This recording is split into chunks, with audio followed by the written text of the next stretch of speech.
Cuando Dios promete, cumple. Mira al hermano que tiene al lado, mírelo, mírelo. ¿Tiene cara de perro viejo o no? Dile, cuando Dios promete, cumple. A ver, yo digo, cuando Dios promete, ustedes me gritan, cumple. Cuando Dios promete, cumple. Escúcheme muy bien. El evangelio de hoy está tomado del evangelio de San Mateo. En el numeral, capítulo 18, versículo 19 y 20. El 20 es un versículo que todos nosotros no lo sabemos o lo hemos escuchado alguna vez en nuestra vida, así no sepamos dónde está. ¿Cuántos de nosotros no hemos escuchado? Porque donde están 2 o 3 reunidos en mi nombre, allí estoy yo en medio de ellos. ¿Quién no ha escuchado eso?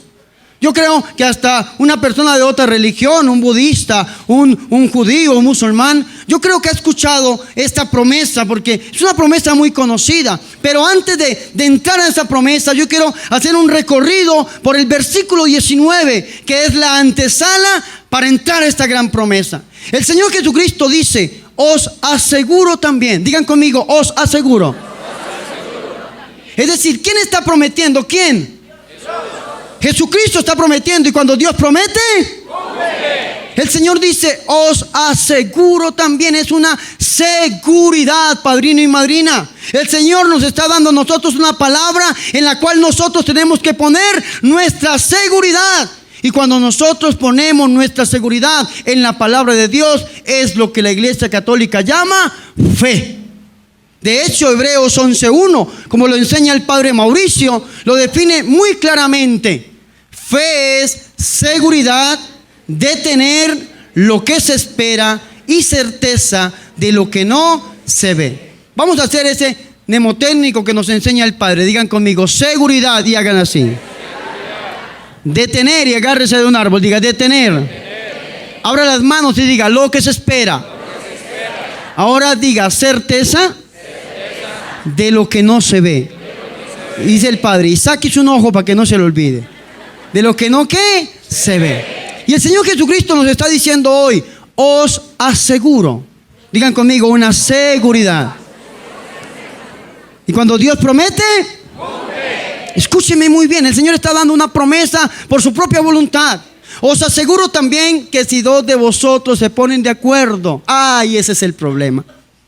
Qué difícil es ponernos de acuerdo. Es que hasta en la misma casa nosotros, o a mí personalmente me encanta ir a orar en las casas cuando tengo la oportunidad de hacerlo. Y uno a veces entra a las casas, no en todas, y hay una división tan tremenda. Precisamente ayer estuve en La Picota orando por una persona que está muy enferma y no puede salir de la cárcel. Es una enfermedad espiritual, ustedes me entienden, es un ataque demoníaco. Y no puede salir de la cárcel a que le hagan una oración. Y entonces yo voy hasta allá, hasta ese patio, y me prestan una celdita pequeñita para hacerle la liberación a este recluso. Y estábamos atendiéndole, llegó un muchacho ateo, un muchacho un poco grosero, un muchacho que me hizo acordar de una película que se está rodando por ahí, que se llama Dios no está muerto. Y aquel profesor arrogante, ateo, me pareció mucho a este muchacho, y el papá estaba ahí. Y el papá apenas, cuando el muchacho me rebatía con palabras fuertes acerca de Dios, acerca de la iglesia, el papá agachaba la cabeza. Y yo decía, la educación que este papá le dio a este joven en su vida religiosa no es la que el joven adoptó estando en la universidad. Muchas veces nosotros en la casa estamos divididos. El papá dice una cosa, pero la mamá dice otra.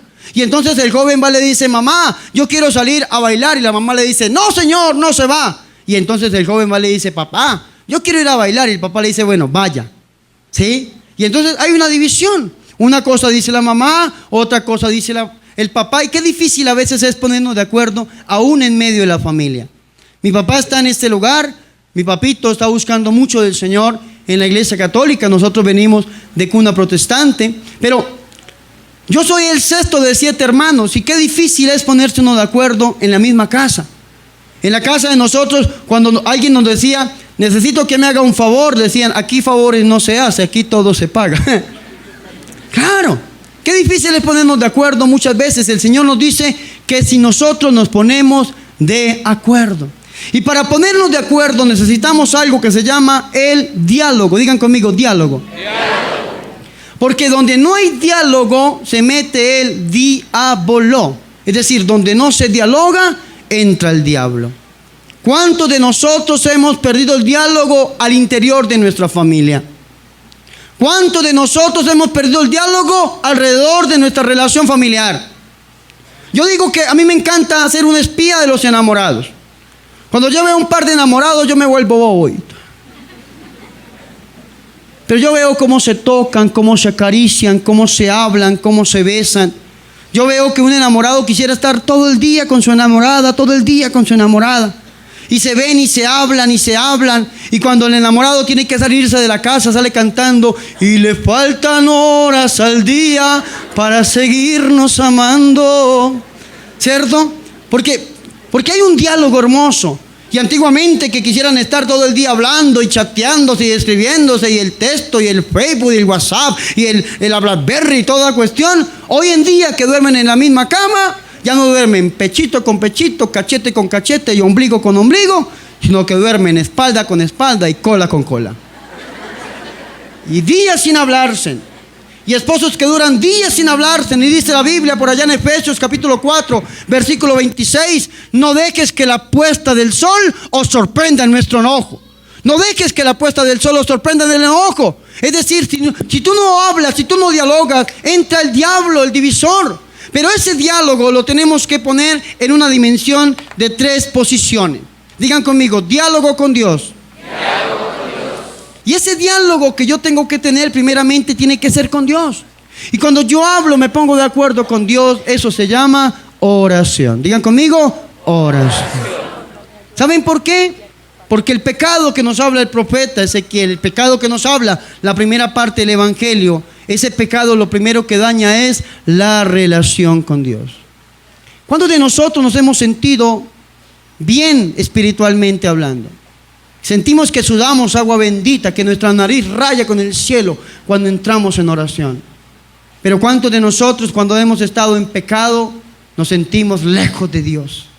Como si Dios no quisiera nada con nosotros. Dice la Biblia en Romanos 3:23, porque todos pecaron y fueron destituidos de la gloria de Dios. Dice la Biblia en Romanos 6:23 que el pago del pecado es la muerte. Primero que todo, una muerte espiritual. Y lo primero que Dios quiere antes de entrar a pedir cualquier cosa es que nosotros nos pongamos de acuerdo con Él.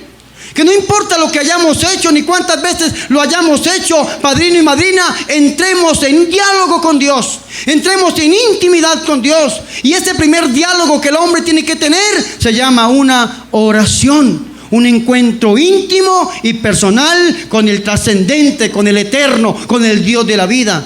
¿Y hace cuánto nosotros no tenemos ese encuentro íntimo y personal con Dios? No me respondan, pero ¿cuántos de nosotros hemos permitido que el pecado crezca en nuestra vida y nos hemos alejado de nuestro Dios y de nuestro Salvador? El Señor nos da una promesa, pero nos pone a nosotros una pequeña petición, y es ponernos de acuerdo, primero que todo, con el Dios de dioses, con el Señor de señores, con el amor de los amores. Amén. Dale un fuerte aplauso a nuestro Señor y Salvador Jesucristo.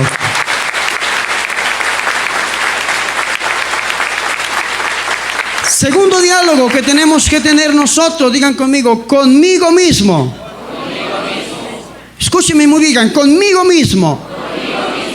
¿Saben cuándo usted cae en la cuenta de que usted está mal? Cuando usted estalla y explota con el otro. Dice la psicología conductivista que el hombre es un ser de proyecciones. Cuando el esposo le pelea a la esposa, cuando no puede aguantar algo que tiene interno, que tiene dentro, y entonces tiene que proyectarse con el otro. Y nosotros tenemos que trabajarnos a nosotros mismos. Hay un libro que el padre Mauricio escribió que se llama Cómo sanar nuestra relación con los demás a través de los temperamentos, y tiene un test hermosísimo que me gusta aplicarme cada rato para ver cómo estoy yo internamente. Y ese dinamismo interno que nosotros tenemos que sanarnos. Nosotros tenemos que sanarnos a nosotros mismos, es decir, un diálogo conmigo mismo. Dice la Biblia en Lucas capítulo 15, versículo 17, que el hijo pródigo, antes de volver a la casa del padre, entró en sí mismo. Nosotros somos como los boxeadores. Todo es de aquí hacia allá y de aquí hacia arriba. Todo el mundo tiene la culpa. Si usted le pregunta a un alcohólico por qué bebe, el alcohólico, ¿qué le va a decir? Pregúntele. Porque mi suegra vive conmigo, porque no tengo trabajo, porque mi esposa, porque la sociedad, porque todo el mundo tiene la culpa, menos yo mismo. El día que usted tenga un encuentro personal con usted mismo, el día que usted aprenda a estudiarse, usted aprenda a valorarse y empiece a entender lo que usted le está haciendo mal y empiece a abandonarlo, ese día usted va a tener un crecimiento tremendo. Cuando nosotros nos proyectamos en otra persona, es porque no podemos asumir una culpa propia. Este muchacho ateo que me abordó ayer de una manera grosera, hablaba de Dios, de la iglesia, del papa, de los obispos. Yo decía, algo le tuvieron que haber hecho a este muchacho. No sé qué, yo no me atrevo a decir qué, pero algo fuerte, o un ministro, o alguna persona de iglesia lo tuvo que haber llegado a ofender tan tremendamente que él no puede soportar eso que tiene dentro y entonces se proyectan los demás. Ahora nosotros, ¿cómo nos estamos proyectando en esta casa? Como nosotros, como familia. Cuando usted llega cansado del trabajo, que su jefe le pegó, un perro lo orinó esperando el bus, la señora allá en el bus lo empujó y usted llega a desquitarse con sus hijos, a desquitarse con su esposa, a desquitarse con las puertas, a desquitarse con las ventanas, a desquitarse con los objetos, porque no puede superar algo que usted tiene dentro. Y entonces el segundo diálogo que tenemos que tener es con nosotros mismos. Y si usted no supera eso internamente, usted no va a poder trascender a Dios y tampoco va a tener el tercer diálogo, que es el diálogo con mi prójimo. Digan conmigo, con mi prójimo. El diálogo con el otro. A Jesucristo le preguntaron, Señor, ¿y quién es mi prójimo? Y Él propuso la parábola del buen samaritano por allá en Lucas capítulo 10. Pero su prójimo es ese hombre o esa mujer que vive y duerme ahí a su lado. Su prójimo es ese hijo, esa hija que necesita de su tiempo. Su prójimo es esa suegra que está ahí y que necesita de su amor también. Su prójimo es esa persona cercana a usted. Yo estuve en Manhattan predicando y hablé con un judío. Y los judíos dicen, los cristianos quieren ayudar al mundo entero, pero les falta pensar como piensa un judío. Y el judío primero dice, mi círculo cuadrado. Primero mi prójimo, mi familia, mi hermano, mi primo, y después la persona de mi cuadra, después la persona de mi barrio, después la persona de la ciudad, después la persona del país, y ahí sí podemos ampliarnos al resto del mundo. Algo así nos predican los cursillos de cristiandad cuando hablan del metro cuadrado a nuestro alrededor. Yo quiero decirles hoy, el Señor da una promesa. Os aseguro también que si dos de vosotros se ponen de acuerdo en la tierra para pedir algo, digan conmigo, la promesa de Jesús, la acción mía, y la bendición de Dios. El Señor da una promesa, pero yo tengo que hacer algo. Tengo que arreglar mi diálogo con Dios, se llama oración. Eso se llama oración. El diálogo conmigo mismo, la iglesia lo llama ayuno. Y el diálogo con el otro lo llama ofrenda. Escúcheme muy bien. Antes de pedir al Señor, y esa promesa me encanta, yo no sé qué traducción bíblica tenga usted, yo tengo la Biblia de Jerusalén, pero dice así, se lo voy a leer literalmente para que ustedes entiendan un poco hacia dónde quiero ir. Os aseguro también que si dos de vosotros se ponen de acuerdo en la tierra para pedir algo, sea lo que sea. Digan conmigo, sea lo que sea. Ahora piense usted en qué necesita. Tal vez usted necesita salud.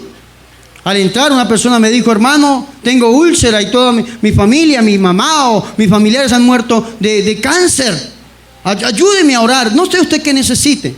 No sé si usted tenga problemas en su vida personal, en su vida económica, en su vida familiar. No sé qué problemas tenga usted. Tal vez le falte empleo, lleve años sin empleo, lleve años sin buena salud. El demonio está atacando su vida. Pero antes de pedirle al Señor eso, usted tiene que cumplir unos requisitos, arreglar su vida espiritual, arreglar su vida personal y arreglar su vida social para poder acceder a la promesa del Señor, sea lo que sea. Porque dijo el ángel a María Santísima, Lucas 1:37, para Dios nada hay imposible. Amén. Dale un fuerte aplauso a nuestro Señor y Salvador Jesucristo por su amor y su misericordia. Para Dios nada hay imposible. Hay cosas que la gente no logra entender y no es por virtud personal, pero hay gente en el mundo entero predicando y Dios hace cosas grandes. En estos días me encontraba con un señor por allá en Enios, California, y el Señor decía: Fray Bernardo, yo quiero hablar con usted. Y entonces, en medio de un congreso, es muy difícil dedicarle tiempo a las personas, pero sin embargo le dediqué un tiempo. Me dijo: Fray Bernardo, yo estuve muerto. Yo estuve muerto. Entonces yo le dije: ¿cómo así, hermano? Explíqueme. Me dijo: hermano, yo trabajo arreglando los rascacielos en los edificios, y en Estados Unidos hay unos edificios muy altos. Dijo: cierto día yo estaba arreglando uno, el arnés se me soltó y yo me fui 20 pies hacia abajo y caí 45 pies al piso de espalda. Se me rompió la columna, las costillas, las rodillas, caí totalmente. Me llevaron al médico y yo tuve la experiencia, dijo el hombre, no sé si del infierno, del purgatorio, pero no era el cielo. Dijo: yo llegué a un lugar bastante frío, bastante oscuro. Allá vi familiares míos, ángeles volaban, pero no era el cielo, era un lugar donde faltaba purificación. Yo le digo que es tal vez el purgatorio. El hombre estaba allá, clínicamente lo declararon muerto. Absolutamente, los médicos dijeron que estaba muerto, lo estaban bajando al piso allá en el hospital donde ponen los muertos, y de repente se apareció Jesús en la visión que este hombre estaba teniendo. Se apareció Jesús y Jesús le iba a hacer su juicio particular, y el hombre cayó en la cuenta de que él no había hecho mucho bien en la tierra. Tal vez ustedes al apadrinar esta obra, aunque no lo crean, está cumpliendo con algo que el padre Salesman del 20 de julio dice: hágase rico en el cielo dando limosnas en la tierra. Y ustedes, ayudando con esos 25,000 pesos, están construyendo algo en el cielo que ustedes tal vez no se alcanzan a imaginar, cosa que este hombre no hacía en la tierra. Tacaño como él solo, no ayudaba a nadie, sin embargo murió, y Jesucristo le iba a dar su juicio particular, un juicio justo, darle lo que se merecía. Y apareció una mujer, dice él, una mujer con un hábito azul y con un manto blanco sobre ella, y le dijo a Jesús, le dijo: hijo, él no está preparado para este juicio, entrégamelo a mí. Él dice que era la Virgen, yo también creo que era la Virgen. Le dijo: él no está preparado para este juicio, por favor, entrégamelo a mí. Dice que Jesucristo la volteó a ver a esta mujer con una mirada de amor, de ternura, que el hombre sintió esa ternura y le dijo: bueno, madre, este hijo es tuyo. Cuando le dijo: este hijo es tuyo, el hombre abrió los ojos y ya estaba puesto en el lugar donde estaban los muertos en el hospital. Y entonces, cuando el hombre abrió los ojos, una persona pasó, lo vio, una enfermera, y inmediatamente lo volvieron a subir, lo rehabilitaron, lo reanimaron, y el hombre volvió a la vida. Al volver a la vida, volvió paralítico, parapléjico, no se podía mover. No se podía mover. Con terapias, empezaron a hacerle terapias de sus rodillas. En Estados Unidos cambian los huesos, partes del cuerpo humano, le ponen huesos de hierro, las rodillas sobre todo, se le ponen de hierro a las personas para que tengan fuerza. Y este hombre empezó con ese tratamiento, todos los huesos rotos empezaron a cambiárselo, empezaron a trabajarle porque tenía una aseguranza, un seguro muy bueno. Y entonces el hombre no podía caminar. Cierto día le dijeron que fuera a una misa de sanación, a una misa por los enfermos, y entonces lo llevaron en una camilla. Él cuenta que cuando iba entrando a la puerta de la parroquia sin que nadie lo orara, el hombre se pudo sentar solo. No había empezado el grupo, ya Dios lo estaba sanando, porque es que Dios lo está bendiciendo a usted, padrino y madrina. Apenas usted toma la decisión en su casa de salir a la misa, Dios está derramando la promesa y la bendición sobre usted. Aleluya. Ya Dios te está bendiciendo, ya Dios te está sanando, ya Dios te está liberando. Desde el mismo momento en que decides salir de tu casa. Y el hombre se sentó y lo pasaron a primera fila y lo sentaron. Y en el momento de la oración, de la imposición de las manos, entonces se le dijo: pasen a este hombre aquí al frente. Y para sorpresa de todo, dice que el hombre se levantó, caminó hasta el frente y empezamos a orarle. Él tenía unas máquinas puestas en su corazón, tenía unas máquinas puestas grandes, y entonces se le hizo la oración. Fue un jueves. Él se fue para la casa, se siguió acostado. Al otro día se levantó, empezó a caminar, llamó al médico y le pidió una cita. Y entonces el médico le dijo: bueno, yo lo atiendo para ver la valoración de las máquinas que tiene puestas. Y dice que el médico quitó las máquinas, las puso en una computadora y lo volteó a ver. Y se quedó viéndolo así. El médico le dijo: ¿usted qué se hizo? ¿Usted qué hizo? Porque usted del jueves hacia atrás es una persona diferente a lo que es del jueves hacia adelante. Y yo me atrevo a decir que usted no necesita de eso. Y el médico le quitó las máquinas a aquel hombre. Y entonces el médico le dijo: ¿y usted qué se hizo? Y entonces el hombre dijo: yo fui a una oración por los enfermos. Unos misioneros vinieron a hacer oración y me pusieron las manos. Y el hombre dijo: yo no soy cristiano, yo soy indio. Y los indios creen entre todos los dioses que tienen están las vacas. Sí, lean un poco. Están las vacas. Dijo: yo no soy cristiano, yo soy indio de nacimiento. Pero esto que yo estoy viendo, dijo, se sale de todo el marco de mi religión y de la ciencia. Y se arrodilló, y ustedes, no les voy a mentir, pero se arrodilló y empezó a alabar y a glorificar el santo nombre de Jesús de Nazaret. Porque para Dios nada hay imposible. ¡Aleluya!